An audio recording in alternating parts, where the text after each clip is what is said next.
So what you suggest ಇವತ್ತಿನ young ಹೆಣ್ಮಕ್ಳಿಗೆ who are between the age of 18 to 25? Because I think mostly curiosity, ಆ heat of the moment ಎಲ್ಲ ತುಂಬ confusions ಜೊತೆಗೆ ಬರೋ ಕಾಲನೇ ಅದು. Should they carry condom always with them, ಅಥವಾ ಶುಡ್ ದೇ ಗೋ ಫಾರ್ ಈ contraceptives, birth control pills? Better to use condoms. ಯಾಕಂದರೆ ಬರ್ತ್ ಕಂಟ್ರೋಲ್ ಪಿಲ್ಸಲ್ಲಿ ಓವ್ಯುಲೇಷನ್ ಪ್ರಿವೆಂಟ್ ಆಗುತ್ತೆ ಹೊರತು ಸೆಕ್ಷುಲಿ ಟ್ರಾನ್ಸ್ಮಿಟೆಡ್ ಇನ್ಫೆಕ್ಷನ್ಸ್ ಪ್ರಿವೆಂಟ್ ಆಗಲ್ಲ. ಬಟ್ ಬ್ಯಾರಿಯರ್ಸ್ ಅಥವಾ ಕಾಂಡಮ್ಸ್ ಯೂಸ್ ಮಾಡೋದ್ರಿಂದ it's any day safe, especially from sexually transmitted infections, be it HIV, HBsAg, gonorrhoea, syphilis. ಇವಾಗಿನ ಕಾಲದಲ್ಲೂ ನಾವು ಸಿಫಿಲಿಸ್ ನೋಡ್ತಾ ಇದ್ದೀವಿ, ಗೊನೋರಿಯಾ ನೋಡ್ತಾ ಇದ್ದೀವಿ, ಕ್ಲೆಮಿಡಿಯಾ ನೋಡ್ತಾ ಇದ್ದೀವಿ. ಇದೆಲ್ಲದು sexually transmitted infections, ascending infection, ಯೋನಿ ಮಾರ್ಗದಿಂದ ಮೇಲಕ್ಕೆ ಹೋಗುವಂಥದ್ದು.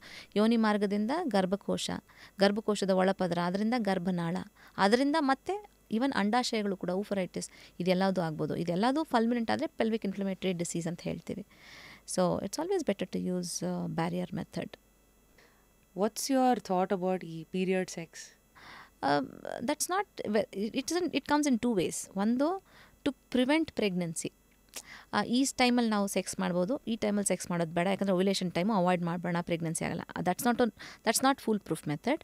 ಯಾಕಂದರೆ ನಾ ಹೇಳ್ದಂಗೆ, ಈಗ ನಾನು ನೀವು ಇಬ್ಬರು ಹೆಂಗಸರು, ನಮ್ಮಿಬ್ರಿಗೂ ಒಂದೇ ಥರ ಪೀರಿಯಡ್ಸ್ ಆಗುತ್ತೆ ಅಂತ ಹೆಂಗೆ ಗೊತ್ತು? ಬಟ್ ಈಗ ನನಗೇನೆ ಈ ಮಂತ್ ಒಂದು ಸತಿ ಓವ್ಯುಲೇಷನ್ ಆದರೆ ನೆಕ್ಸ್ಟ್ ಮಂತ್ ಇನ್ನೊಂದು ಸತಿ ಆಗ್ಬೋದು, 1 or 2 days ಆ ಕಡೆ ಈ ಕಡೆ ಆಗ್ಬೋದು. Every time your period doesn't come on dot 28 days, on dot 30 days. Sometimes it can be 26 days, sometimes it can be 32 days. So exactly ಇವಾಗಲೇ ಓವ್ಯುಲೇಷನ್ ಆಗುತ್ತೆ, ಆವಾಗಲೇ ಓವ್ಯುಲೇಷನ್ ಆಗುತ್ತೆ ಅಂತ ನಾವು ಆ್ಯಕ್ಯುರೇಟಾಗಿ ಮೆಷರ್ ಮಾಡೋಕ್ಕಾಗಲ್ಲ. So it's risky, especially when you are trying to avoid pregnancy. On the contrary, ನಮ್ಮ ಹತ್ರ ಬರೋವಂಥ ಪೇಷಂಟ್ಸು ಹೆಂಗಂದರೆ, ಈಗ ಓವ್ಯುಲೇಷನ್ ಟೈಮ್ ಇವಾಗ ನಾವು ಸೆಕ್ಸ್ ಮಾಡಿಬಿಟ್ರೆ ನಮಗೆ ಪ್ರೆಗ್ನೆನ್ಸಿ ಚಾನ್ಸಸ್ ಜಾಸ್ತಿ ಅಂತ ಇರುತ್ತೆ ಅಂತ. This is very wrong. ಯಾಕಂದರೆ it creates lot of stress. ಹೆಣ್ಮಕ್ಳು ನೀವೇನು ಗಂಡಂಗೆ ಹೇಳ್ಬಿಡ್ತೀರ ಸೆಕ್ಸ್ ಮಾಡಿ ಇವಾಗ ಅಂತ, ಗಂಡು ಮಕ್ಳಿಗೆ ಎಷ್ಟು ಕಷ್ಟ ಇರುತ್ತೆ ಗೊತ್ತಾ? To perform on demand. It's a purely emotional process. Mechanical ಆಗಿ ಒಬ್ಬ ಗಂಡ ಬಂದು ಸೆಕ್ಸ್ ಮಾಡೋದಕ್ಕೆ ಆಗೋದಿಲ್ಲ. It's a process. And it creates lot of stress, not just for you, even for your husband. So ಮತ್ತು ಏನು ಮಾಡಬೇಕು ಅವರು? ಅದಕ್ಕೆ ಫಿಸಿಯಾಲಜಿ ಅರ್ಥ ಮಾಡ್ಕೋಬೇಕು. ಒಂದು ಎಗ್ ಡೆವಲಪ್ಮೆಂಟ್ ಆಗಿ ರಿಲೀಸ್ ಆದಮೇಲೆ ಎಷ್ಟು ಗಂಟೆಗಳ ಕಾಲ ಇರುತ್ತೆ? 24 ಗಂಟೆಗಳ ಕಾಲ ಅದು ಅಲೈವ್ ಆಗಿರುತ್ತೆ ನಮ್ಮ ಸಿಸ್ಟಮಲ್ಲಿ, ಎಸ್ಪೆಷಲಿ ಇನ್ ದ ಟ್ಯೂಬ್. ಒಂದು ಸ್ಪರ್ಮ್ ಇಜಾಕ್ಯುಲೇಟ್ ಆದಮೇಲೆ 72 ಗಂಟೆಗಳ ಕಾಲ, ಅಂದರೆ 3 ದಿವಸ ಇರುತ್ತೆ. ಎಸ್ಪೆಷಲಿ ಸರ್ವೈಕಲ್ ಕ್ರಿಪ್ಟ್ಸ್ ಅಂತ ಹೇಳ್ತೀವಿ. ಈ ಗರ್ಭಕೋಶದ ಬಾಯಿ ಇರುತ್ತಲ್ಲ, ಅಲ್ಲಿ ಸರ್ವೈಕಲ್ ಕ್ರಿಪ್ಟ್ಸ್ ಇರುತ್ತೆ. It's like sperm banks. ಅಲ್ಲಿ ಹೋಗಿ ಔತ್ಕೊಂಡಿರುತ್ತೆ ಅಥವಾ ಬಚ್ಚಿಟ್ಕೊಂಡಿರುತ್ತೆ. Periodically it will be released. So ನೀವು ಎಗ್ ಯಾವಾಗ ರಿಲೀಸ್ ಆದ್ರೂ ಆ 3 days ಟೈಮಲ್ಲಿ ರಿಲೀಸ್ ಆದರೆ you still have a probability to get pregnant. So to understand this, in a week minimum 3 days once or twice a week if you try, you can still get pregnant. In a week? 2 times minimum. Once in 3 days. Once in 3 days ಈ sperm reservoir ರಿಪ್ಲೆನಿಶ್ ಆಗ್ತಾ ಇರಬೇಕು.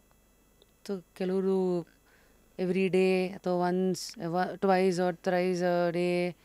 See, sex another, it is a person's comfort. Some people can have sex 3 times in a day also.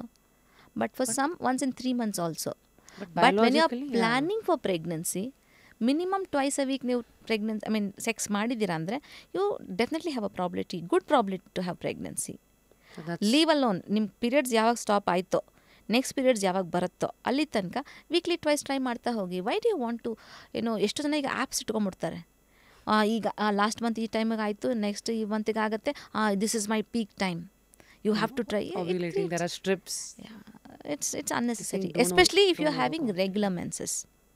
If you're not having regular menses ಆದರೆ ovulation ಕೂಡ regular ಆಗಿರುತ್ತೆ 95% of the times. But ನಿಮ್ಗೆ regular menses ಆಗ್ತಾ ಇಲ್ಲ ಅಂದರೆ your ovulation may not be regular. So that is when you require the help of a doctor. So ಈಗ let's say periods ಆಗಿದೆ, so first 5 days done. ನಾವು ಅಲ್ಲಿಂದ ಲೆಕ್ಕ ಇಟ್ಕೊಂಡು ಓವ್ಯುಲೇಷನ್ ಅಂತಲ್ಲ ಆ ಥರ ಎಲ್ಲ ಹೋಗೋರು, ಅದೆಲ್ಲ ಅವಶ್ಯಕತೆ ಇದೆಯಾ? ಅವಶ್ಯಕತೆನೇ ಇಲ್ಲ.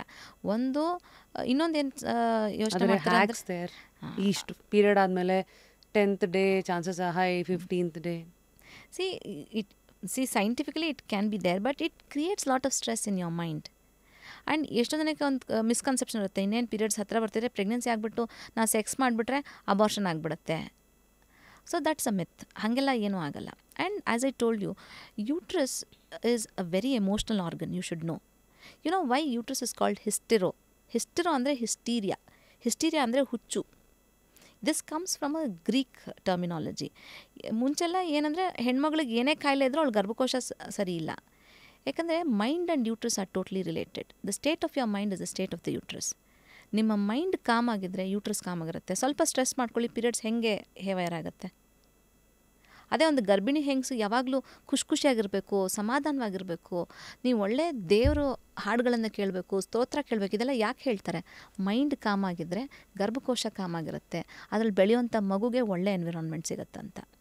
ಸೊ ಈವನ್ ಡ್ಯೂರಿಂಗ್ ಫರ್ಟಿಲೈಸೇಷನ್ ಒಳಗಡೆ ಸಣ್ಣ ಸಣ್ಣ ಸೀಲಿಯಾ ಅಂತ ಇರುತ್ತೆ ಗರ್ಭಕೋಶದ ಲೈನಿಂಗಲ್ಲಿ. ಮತ್ತು even endometrium will have waves. Sperm deposition ಯೋನಿ ಅಥವಾ ವೆಜಾನದಲ್ಲಿ ಆದ್ರೂ ಅಲ್ಲಿಂದ ಮುಂದೆ ಹೋಗಬೇಕಲ್ಲ ಸ್ಪರ್ಮ್ಸು. ಸ್ಪರ್ಮ್ಗೂ ಮೂಮೆಂಟ್ ಇರುತ್ತೆ. Even there will be currents inside the uterus lining which will move the sperms up towards the preferentially towards the side of ovulation. 2 ಗರ್ಭನಾಳ ಇರುತ್ತೆ, ಒಂದು ಕಡೆ ಮಾತ್ರ ರಿಲೀಸ್ ಆಗಿರುತ್ತೆ. So ಪ್ರಿಫರೆನ್ಷಿಯಲಿ it will go that side. ಅದಾದಮೇಲೆ egg ಮತ್ತು sperm meet ಆಗುವಾಗ there should be ಏನೋ ಕಾಮ್ನೆಸ್. ಅಲ್ಲಿ ಮೂಮೆಂಟ್ ಆಗ್ತಾಯಿದ್ರೆ ಹೆಂಗಾಗುತ್ತೆ fertilisation? It should be calm. ಅದಾದಮೇಲೆ ಭ್ರೂಣ ಉತ್ಪತ್ತಿ ಆದಮೇಲೆ ವಾಪಸ್ ಮೂಮೆಂಟು ಟುವರ್ಡ್ಸ್ ದ ಯೂಟ್ರಸ್ ಇರಬೇಕು. ಸೊ ಇದೆಲ್ಲದು so many mechanisms are happening and for that you have to be com.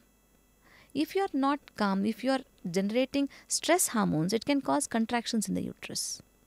And same thing, when the embryos come, ಒಳಗಡೆ ಗರ್ಭಕೋಶದ ಒಳಗಡೆ ಬಂದಾಗ ಯೂಟ್ರಸ್ ಶುಡ್ ಬಿ ಕಾಮ್. ಆವಾಗ ಗರ್ಭಕೋಶ ಹಿಂಗೆ ಮೂಮೆಂಟ್ಸ್ ಆಗೋಕ್ಕಾಗಲ್ಲ. ಅಂದರೆ ಗರ್ಭದ ಕೋಶದ ಲೈನಿಂಗ್ ಮೂಮೆಂಟ್ಸ್ ಆಗೋಕ್ಕಾಗಲ್ಲ. It should be com.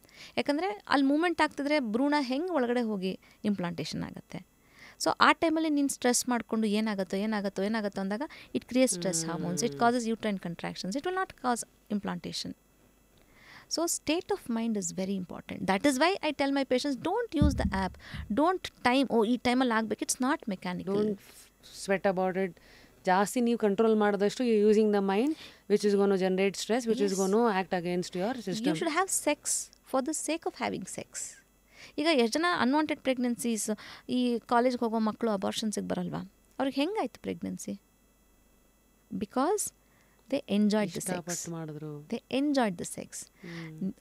ಒಂದು ಪಾರ್ಟ್ನರ್ಸ್ ಇಬ್ಬರು ಸೆಕ್ಸ್ನ ಎಂಜಾಯ್ ಮಾಡಿದಾಗ ಆಗುವಂಥ changes is totally different. Cervical mucus changes ಇರ್ಬೋದು, ವೆಜೈನಲ್ ಸೆಕ್ರೀಷನ್ಸ್ ಚೇಂಜಸ್ ಇರ್ಬೋದು, ಅಥವಾ ಒಬ್ಬ ಗಂಡಸಿಗೆ ಉತ್ಪತ್ತಿ ಆಗುವಂಥ ವೀರಾಣುಗಳಿರ್ಬೋದು.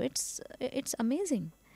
ರಾದರ್ ದ್ಯಾನ್ ನೀವು ಆರ್ಟಿಫಿಷಿಯಲಿ ಮಾಡಿ ಇಷ್ಟು ಸ್ಟ್ರೆಸ್ಸಲ್ಲಿ ಮಾಡಿದಾಗ it won't work that way.